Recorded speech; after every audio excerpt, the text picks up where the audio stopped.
Hanya akhirnya Rasulullah SAW itu disebutkan juga beliau adalah Al-Yamani. Itu beliau adalah Nabi yang berasal dari Yaman. Saya heran melihat habaib di Indonesia yang ceramah. Ada yang lupa saya namanya, Pak Abud kalau masalah marganya, yang sering mengagung-agungkan tarim. Sampai seolah-olah karena ya, tarim itu afdol, lebih mulia daripada Mekah dan Madinah. Doa ning kota Tarim itu dikabulkan oleh Allah walaupun di dalam kamar mandi. Neng jeding doa terima. Saya itu kemarin di Sabah di Malaysia ngobrol dengan Ustaz Azam. 7 tahun dia di Yaman di Darul Mustafa. Habib Umar mengatakan sekarang itu cukup qala Allah, qala Rasulullah, wa qala ulama. Sudah Habib Umar ya? Habib Umar. Jangan qala Habib Fulan, Habib Allan, Habib Killan, Habib Sya'al. Kalau ajaran Islamnya hanya habaib, kutubus sitah ada tak dari Ba'alawi? Enggak ada. Tafsir utama, tafsir bil athar, bil mathur, tafsir bil ra'i, tafsir isyari, tidak ada kalangan Ba'alawi. Itu bagus di sini tauhid rujukan utama. Ya Kang Mesa, munten nih, agar mereka ini tidak ta'assub. Dan kita juga tahu bahwa kalian itu tidak sesuperior itu gitu loh. Kalian itu tidak sehebat itu, tawadhu lah. Bahwa banyak lagi yang lebih mulia daripada kita. Nih, beliau mengatakan begini. Saya heran melihat habaib di Indonesia yang ceramah. Ada yang lupa saya namanya, Pak Abud kalau masalah marganya, yang sering mengagung-agungkan tarim. Sampai seolah-olah karena ya, tarim itu afdol, lebih mulia daripada Mekah dan Madinah. Salah satunya apa? Indikasinya apa? Saya menyatakan seolah-olah. Dia mengatakan gini, ada seorang habib yang dijuluki Qalbu Tarim. Habib yang dijuluki Qalbu Tarim. Qalbu Tarim ini katanya tidak pernah haji, tidak pernah umroh ke Mekah dan Madinah. Kenapa? Karena setiap hari di makam Faqih Muqaddam, Allah yarhamu, itu dia bertemu dengan Rasulullah SAW.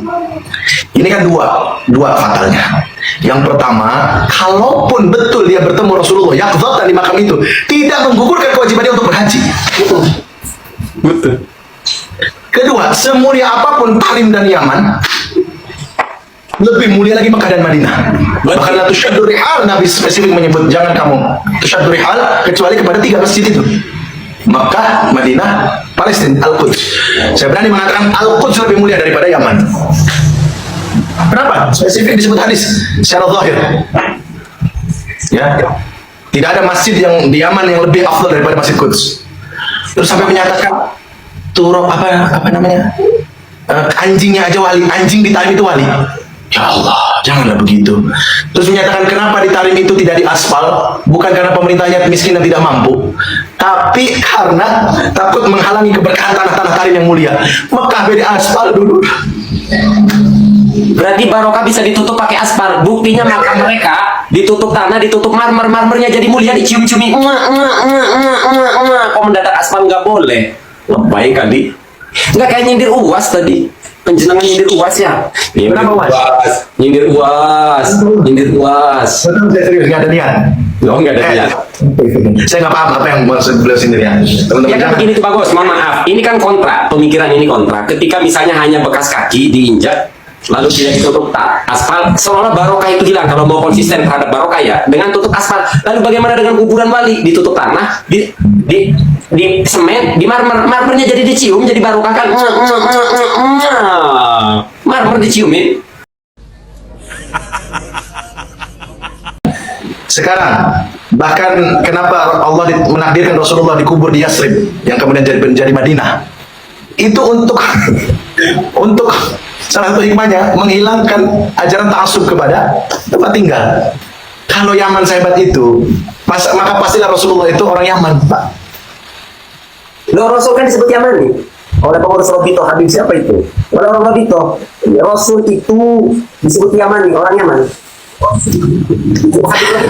Habib Robito yang ngomong. Beneran tak ada pernyataan begitu? Loh, ya iyalah, ada video. Astagfirullahaladzim. Ini yang alimnya yang selalu mewakili Robito dalam membicarakan apapun, dia yang selalu ngomong. Nah, itu dalam salah satu kajian dia siapa namanya, Habib siapa itu ngomong, Rasul itu Yamani. Kenapa Yamani disebut Rasul disebut Yamani? Dijelaskan karena nenek moyang tetap orang Yaman. Siapa? Bisa sih Kalau begitu, enggak, siapa nenek moyangnya orang Yaman itu? Kalau begitu Rasulullah juga Qibtiyah, orang Mesir. Kenapa? Karena Siti Hajar ibunya Nabi Ismail itu orang Mesir. Kalau begitu Rasulullah juga Iraqi, Babilonia, karena Nabi Ibrahim itu orang Irak. Lah ambigu sekali kalau gitu, biasa sekali Pak. Ini siapa nih Habibnya ini? Kenapa? Karena Rasulullah itu adalah orang Yaman. Nabi Muhammad SAW itu dikatakan Al-Yamani karena Nabi itu keturunan daripada Nabi Ismail alaihissalam. Dan suku Jurhum itu berasal dari Yaman. Akhirnya Nabi Ismail itu menikah dengan suku Jurhum tersebut dan akhirnya lahirlah keturunan beliau, dan diantaranya adalah Nabi Muhammad SAW. Makanya akhirnya Rasulullah SAW itu disebutkan juga beliau adalah Al-Yamani. Itu beliau adalah Nabi.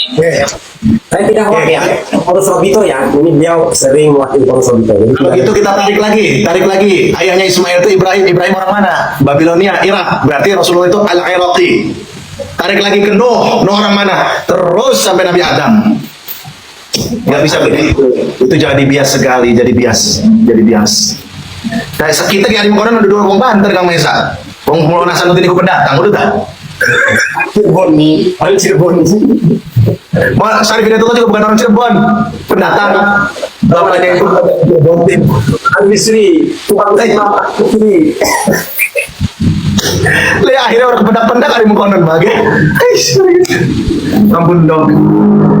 Iya ya, kadang-kadang itu astagfirullahaladzim. Ya begitulah teman-teman. Makanya jangan taksub. Kullukum min Adam wa Adam min turab. Kullukum min Adam khata'un wa khairul khata'in tawwabun. Wis makanan becekelan. Tapi gini aja tuh bagus, biarkan marketing Yaman ini terus berkembang agar kita tinggal membagikan itu. Ya monggo silakan ke Yaman. Kalau Yaman seistimewa itu ngapain di Indonesia? Di Indonesia itu negerinya kalau koruptor, sampai ke Yaman aja. Nggak apa-apa. Ya, Kak, antum boleh lakukan statement itu. Saya nggak sampai hati kan. Karena dulu leluhur kita merangkul mereka, menghormati, memberi tempat. Tapi keturunannya memang banyak yang lunjak sekarang.